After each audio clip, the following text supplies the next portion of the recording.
One of the hottest tips for a British win at the Golden Globes is the actor James McAvoy, who's nominated for Atonement. And James joins me now at the BAFTA Los Angeles pre-Golden Globes party. Yes. Actually, this is one of the few remaining parties on this weekend, isn't it? Yeah, there seems to be a kind of lockdown this year in LA.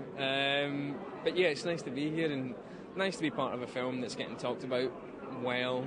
You know, it'd be devastating had we spent all this time endeavouring and loving it and all that kind of stuff, and then it's hated universally. So it's not, and we're very, very lucky. So I don't know about hot tip for Golden Globe though. I think my money is definitely on Daniel Day-Lewis.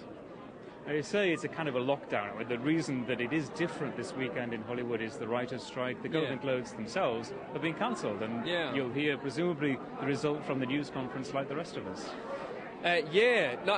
Really the real reason I suppose we're here is partly to sit and watch a news conference, but it's also partly to help, push the film.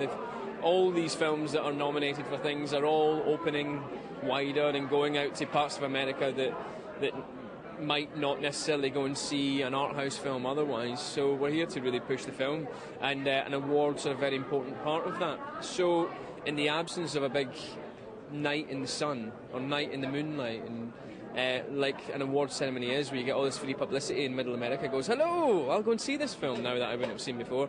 We have to do more talking and more pushing in the press, It's very unusual though, isn't it, the fact that you won't actually get to go to a ceremony. Will you miss that? Oh yeah, I think we'll all miss it, but I think when I started acting I never really believed that I would get nominated for anything, let alone outside of my own country. So I still feel very lucky, to tell you the truth. I still feel very pleased. And in terms of the dispute itself, the writers, there isn't really at the moment still any sign of it being resolved. How do you feel about it? I hope they work it out soon for the writers' sakes.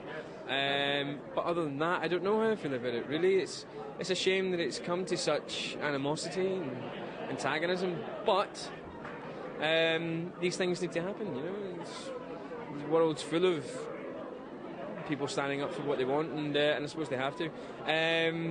But yeah, it's just an interesting thing. Like people always say, the Oscars have never not happened. They've even survived through wars. What an amazingly strange thing it would be if it didn't happen. But yeah, I don't know how I feel about it. It's just I hope everybody gets what they want. I'm mentioning the Oscars. You're again a hot tip for a nomination at the Oscars as well. Does that mean much to you? It must do. It can't not. You can't not think about it. I'd be very strange if I didn't think about it. But I try not to think about it. I try to. It's not why we make films. It's not why we made Atonement. It's not why I try to play that part. But yeah, you can't not think about it. It would be great if it happened, but it won't. Hopefully, it won't diminish my pride in the job. Should it not happen, I would be very surprised if it happened.